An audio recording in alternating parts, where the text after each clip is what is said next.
नमस्कार विद्यार्थियों, आप सभी छात्र छात्राओं को मैं अनिल सर पुनः लेकर आए अपनी क्लास में। जो कबीर के हम कवि परिचय और पहला जो पद था वो हमने भली बातें पढ़ लिया है, ठीक है। और अब है पद नंबर 2 की बारी, इसको ध्यानपूर्वक पढ़ना है और हम पढ़ रहे हैं कबीरदास जी को, ठीक है। और इनके पद पढ़ रहे हैं। तो पहला पद पढ़ लिया है, काफी अच्छा था और कवि परिचय बहुत अच्छा है इनका। अब पढ़ रहे हैं नंबर 2 का जो हमारा पद है, इसको तो ध्यानपूर्वक सुनना। इसमें एक मैं विशेष आपको बता दूं, हालांकि संदर्भ में चलता नहीं, फिर संदर्भ में मतलब क्या होता है कि कौन सी बुक है, इन बुक का नाम होता है, पाठ का नाम, कवि का नाम, वो चीजें आती है। प्रसंग अपने चल रहा है तो प्रसंग में क्या होता है आप जानते हैं कि प्रस्तुत जो पद है ये हमारे पाठ्य पुस्तक के कबीर के पद से अवतरित पद है।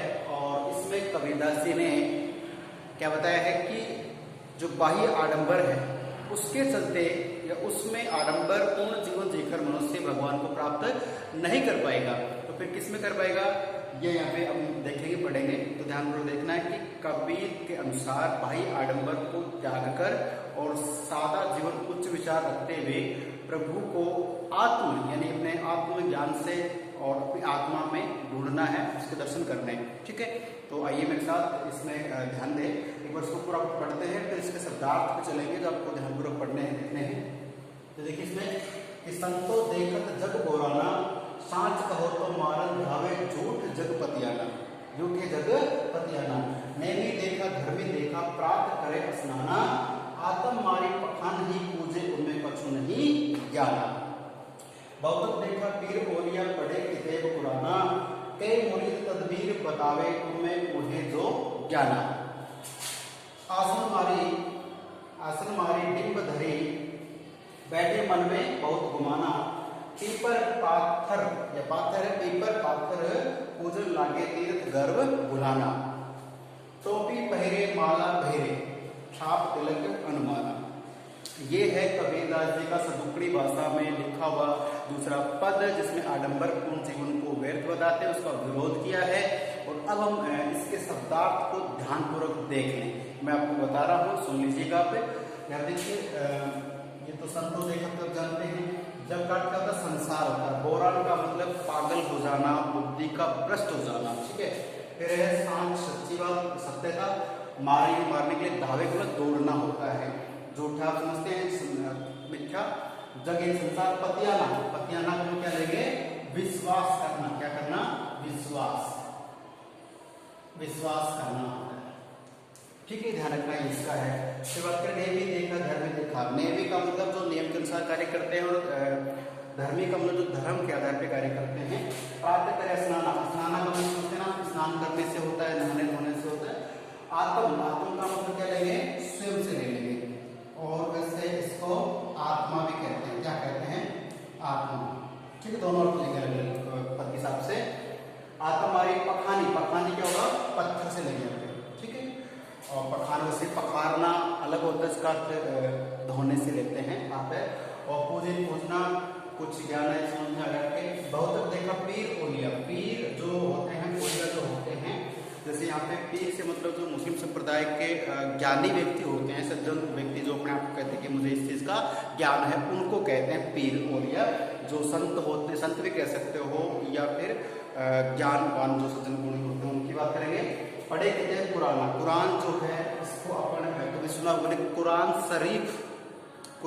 शरीफ जो एक धार्मिक इस्लाम धर्म की पुस्तक होती, ग्रंथ होती, उसको कुरान कहा गया है। इसमें हिंदू में गीता को बताया, उसी प्रकार से मुस्लिम संप्रदाय में कुरान शरीफ के नाम से एक पवित्र ग्रंथ है, जिसको कुरान कहा जाता है। मुरीद का मतलब होता है शिष्य, क्या होता है शिष्य, मुरीद कौन होता है शिष्य कहते हैं।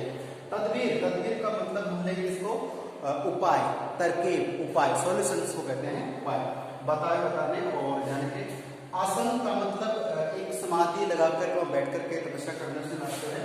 और पाथर से मतलब होता है पत्थर, यानी कि जो मूर्ति पूजा की बात कर रहे हैं, जो पत्थर की मान के पूजा की बात करें। और एक गर्व समझते हो, गर्व घमंड इसकी बात करें। आसन हमारे डिंब का मतलब लेंगे हम घमंड से, गर्व से, ठीक है। गर्व अलग घमंड लेंगे, ठीक है। उसके बाद देखिए घुमाना क्या होता है घमंड से। पीपर का मतलब लेंगे पत्थर से, सॉरी पीपल जो होता है, पीपल का वृक्ष होता है, देखिए यहाँ पे देखना सीधा, पीपल का मतलब क्या लेंगे, पीपल का जो वृक्ष होता है उसकी बात करें, और पाथर पत्थर का जो भी पत्थर को हम पूछते हैं उसकी बात करते हैं। और इसमें लिखा है भुलाना, भूल जाना, घमंड से, टोपी पहरे, माला पहरे, छापा तिलक, अनुमान, किताब समझते सभी लोग। अब देखिए हम बात करें इसके व्याख्या की, इसके अर्थ की, तो ध्यानपूर्वक आप मुझे लगता है कुछ बच्चे जो समझ चुके हैं और जो नहीं समझे हैं वो समझ जाएंगे, ध्यान दें, इसको पूरा ठीक से पढ़ेंगे।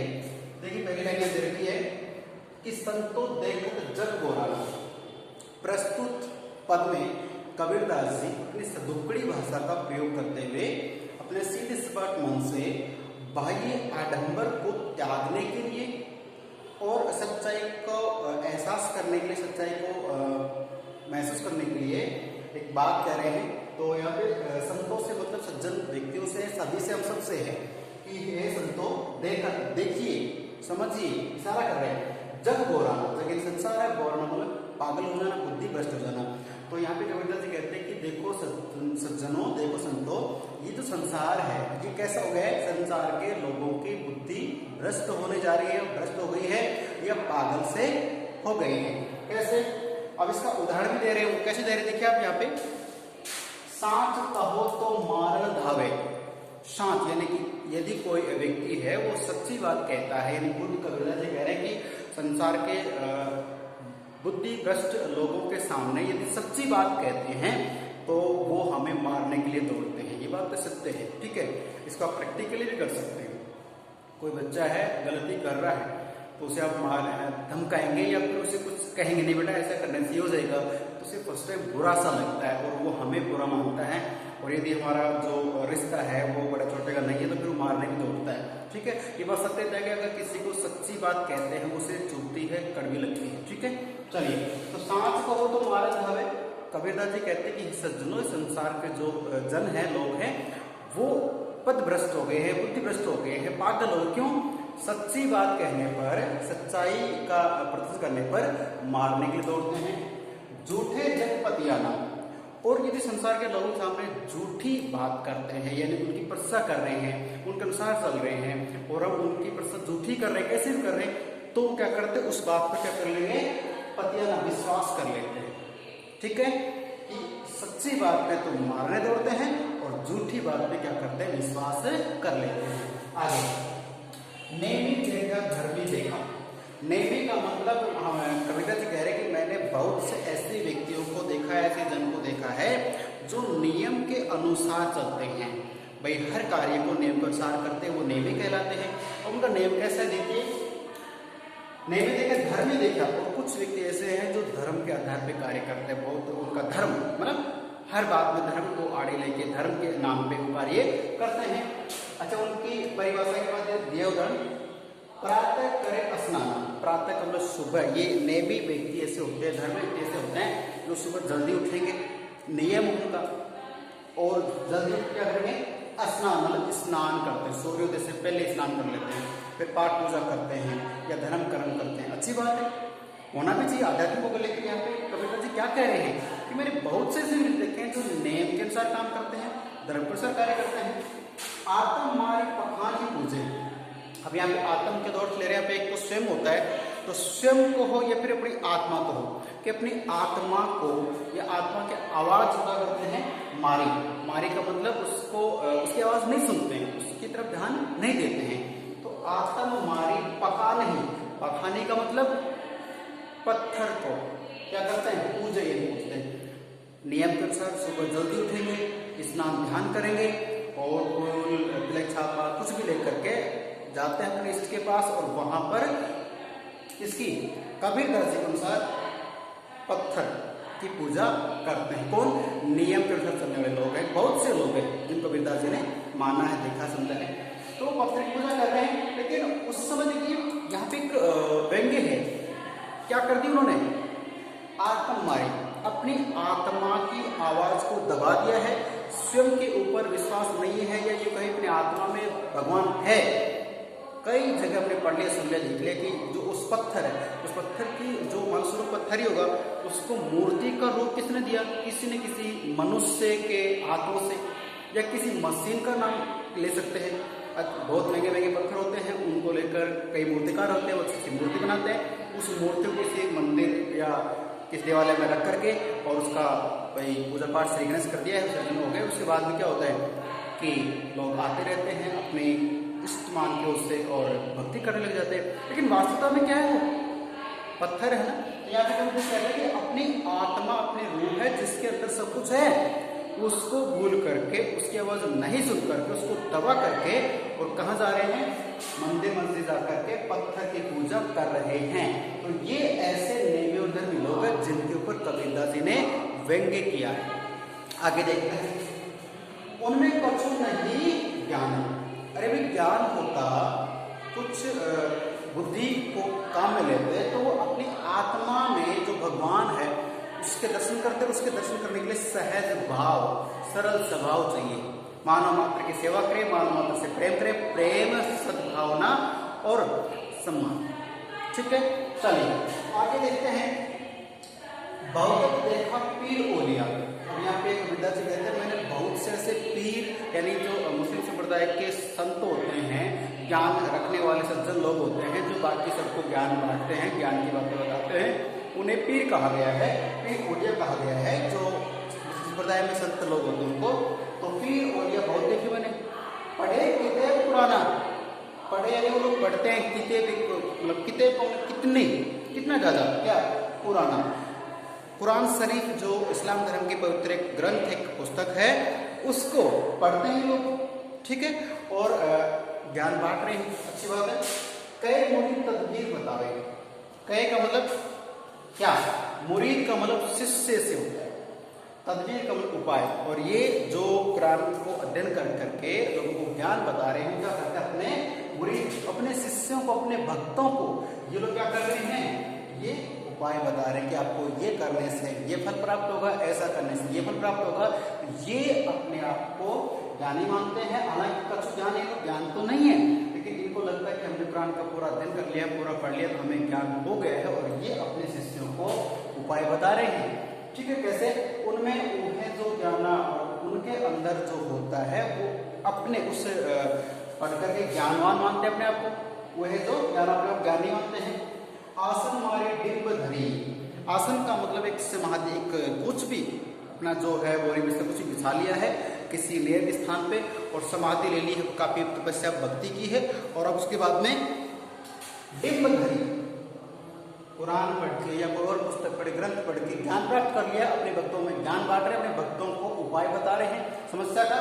और क्या करते हैं, डिंब धरी, डिंब मतलब उनमें घमंड आ चुका है और दम्भ आ गया उनके अंदर कि हमें बहुत ज्ञान है और हम आपको उपाय बता सकते हैं। ठीक है, तो डिंब यानी कि घमंड के आधार पर, घमंड को धारण करते हुए, घमंडी होकर के एक स्थान बना लेते, समाधि ले लेते, वहां पे स्थान आसन बना लेते हैं, बैठने का जगह बनाते हैं, धारी धारण करते हैं, बैठे मन में बहुत घुमाना, वही बात है घुमान, और वो जहाँ बैठ जाते हैं उन्हें लगता है कि हमें बहुत अधिक ज्ञान हो गया है और हम अपने शिष्यों की किसी समस्या का समाधान कर सकते हैं। और इस बात का कि हमें ज्ञान है, हमें सिद्धि प्राप्त हो गई, इस बात का उन्हें गुमान हो जाता है, घमंड हो जाता है। पीपर पाथर पूजन लागे। और कबीरदास जी कहते हैं कि ऐसे लोग क्या करते हैं फिर कि पीपर, पीपर बोले तो पीपल का वृक्ष होता है और उसके नीचे क्या है, पाथर। पाथर का मतलब पत्थर की जो मूर्ति बना रखी है, उस मूर्ति को पूजन यानी पूजा करने उसके लगते हैं। देखिए कि पीपल के वृक्ष के नीचे बैठ करके पूजा कर रहे हैं। और फिर क्या होता है, तीर्थ गर्व बुलाना।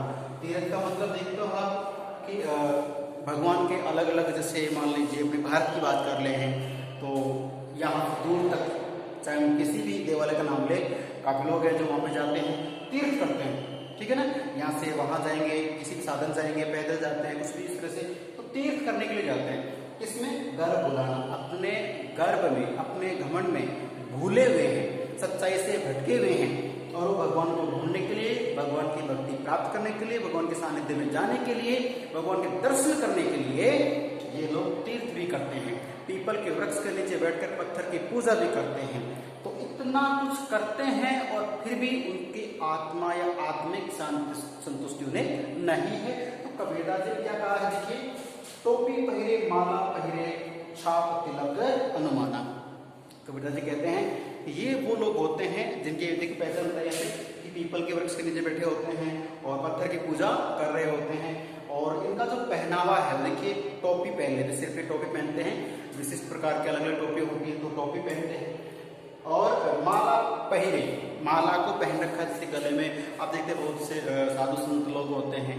अच्छा, आम जनता भी तो बहुत होती है, और आम जनता का आपने एक मतलब नोटिस किया हो, देखा हो कि आम जनता मेरे हिसाब से अधिक है और साधु सन्यासी तो उनकी अपेक्षा थोड़ी कम ही होंगे, लेकिन साधु सन्यासी जितने भी होते हैं गले में माला वाला होती है, तिलक छापा होते हैं, और जनता जो सामान्य जनता है वो अधिक होती है। लेकिन उसके बावजूद भी जनता की जो आत्मा होती है उसमें कहीं ना कहीं उन्हें स्वयं को एहसास हो जाता है कि हाँ कहीं ना कहीं भगवान है, उनके सुख दुख में भी भगवान काम आते हैं। तो फिर क्या ये जो बाकी जन बच गए तिलक छापा वाले, मोती की माला वाले, तो उनमें और आम जनता कितना अंतर है देखिए पे। तो जो कुछ लोग होते हैं टोपी पहन ली है, माला धारण कर ली है, ऐसा करने से अगर प्रभु मिलते हैं, भगवान मिलते हैं, फिर ये जो आम जनता है इसको पहनना चाहिए, है कि नहीं? लेकिन ऐसा करने से भगवान नहीं मिलते हैं, ये केवल हमारे समझ का, सोच का भ्रम होता है। ठीक है, देखते हैं छाप तिलक अनुमाना, ये लोग क्या करते हैं तिलक छापा, जैसे कोई बहुत अलग अलग प्रकार के, कोई यूं भाई त्रिपुण निकालते हैं, कोई इस तरह से निकालते हैं, चोटी धारण करते हैं, या अलग अलग प्रकार की यहाँ पे जैसे मान लीजिए अपन को बताते हैं चंदन का लेप करते हैं, अलग अलग प्रकार के रंग रोगन, कोई काला, कोई पीला, कोई लाल, ये तिलक लगाते हैं, और अलग वस्त्र का धारण करते हैं। पाठ पूजा के परिधान अलग होता है, सामान्य परिधान अलग होता है। तो ये सारी जो बातें हैं ये सब कर्म कांड में आते हैं। तो कबीरदास जी ने क्या कह देते हैं, बाह्य आडंबर कह देते हैं कि ऐसा करने से अगर प्रभु मिलते तो अब तक तो बहुत कुछ हो जाता, लेकिन ऐसा नहीं हुआ है। तो कबीरदास जी ने निष्कर्ष तौर पर यही बताया है कि ये सब क्या है, तीर्थ करना है, मूर्ति पूजा करना है, पीपल के वृक्ष के नीचे बैठ के, टोपी पहन करके, तिलक छापा लगा करके, माला पहन करके, आप जो अपने आप को ज्ञानी मानकर कोई पुस्तक पढ़कर, ग्रंथ पढ़कर दूसरों को ज्ञान बता रहे हैं, उनकी समस्याओं का समाधान कर रहे हैं, ये रास्ता नहीं है जो प्रभु तक जाता है, ये रास्ता नहीं है जो भगवान की भक्ति तक आपको लेकर जाता है। केवल आप अपने सदमन से, सच्चे मन से इन बाह्य आडंबरों को त्याग कर, छोड़कर, केवल मात्र आप अपनी आत्मा की आवाज को सुनिए। आत्मा मारी मतलब अपनी आत्मा को मार दिया, अपने आत्मा की आवाज नहीं सुनी, और क्या कर रहे हैं अपन, पखाने पूजे, पत्थर को पूजने लग जाते हैं। हम सुबह उठते हैं, जल्दी उठे, नहाए धोए, और फिर थाली सजा करके, और कहाँ जा रहे हैं, एक मूर्ति, पत्थर की मूर्ति के सामने जा रहे हैं, और वहां जाकर कुछ कहते हैं, प्रयास करते हैं, कुछ मांगते हैं, कुछ गुणगान करते हैं। अरे सच्ची जो ईश्वर की मूर्ति है वो क्या है कि हृदय में होती है, मन में होती है। ठीक है, चलिए, तो यहाँ पर हमने देखा, बड़ा सुना, कबीरदास जी कहते हैं कि जो बाह्य संस्कृति का हम परिचय देते हैं, बाह्य ईश्वर संस्कृति ने कहते हुए बाह्य जो आडंबर है उसको त्यागने का आह्वान किया गया है, या फिर बाह्य आडंबर पर व्यंग्य किया गया है, और जो मूर्ति पूजा का भी खंडन किया गया है। और देखिए, कुरान का अध्ययन करना अच्छी बात है, लेकिन उसका अध्ययन करके किसी दूसरे का मतलब आप उसे सीख दे रहे हो, मतलब अपने आप को ज्ञानी मान बैठे, उसको घमंड कर लेते हैं, वो गलत है। रास्ता बता दीजिए, अच्छी बात है कि गुरु के बिना ज्ञान आप जानते हैं, लेकिन अच्छा आपने सुना भी, कबीरदास जी ने कहा था कि गुरु गोविंद दाऊ पड़े काके लागू पाए, भले हरि गुरु आपने गोविंदियो बताए, कि प्रभु तक जाने का मार्ग के लिए गुरु की तो जरूरत होती है, लेकिन वे व्यक्ति जो किसी ग्रंथ को या किसी पुस्तक को पढ़ करके घमंड में ये कहते कि मैं ही सब कुछ हूँ, ऐसा करने से हो जाएगा, वो गलत व्यक्ति होते। ठीक है, तो प्यारे छात्र छात्रा, यह क्लास के बहुत प्यारे बालक हैं और अच्छे परसेंटेज के साथ आप उमंग के साथ पढ़ रहे होंगे। तो एक ही वीडियो आपके पास जो रोजाना आ रहा है उसको ठीक प्रकार से पढ़ना है, और ये मतलब कबीरदास जी की जो कविताएं हैं, पद है, इनको ध्यान से पढ़ना है, क्योंकि इनमें सच्चाई होती है, इन्हीं से रिलेटेड लगभग सभी अपने पाठ पढ़ने वाले हैं। ठीक है, चीजें वही रहती हैं। तो अब इसकी बात करें विशेष की, तो विशेष की बात करें, विशेष में देखिए इसमें क्या है कि तो अनुप्रास अलंकार भी आप कहीं देखेंगे इसमें। ठीक है, अनुप्रास तो है ही है, अनुप्रास के साथ में सर्वप्रिय भाषा का प्रयोग किया गया है, और जो इसका मुख्यार्थ वो यही है कि बाह्य आडंबर को त्यागना है और सच्ची श्रद्धा के अनुसार अपने अंदर ईश्वर को खोजना है। ठीक है, फिर मिलते हैं फिर अगले नंबर 3 का जो पद है उसमें नेक्स्ट वीडियो में। ठीक है, नमस्कार, धन्यवाद, जय हिंद।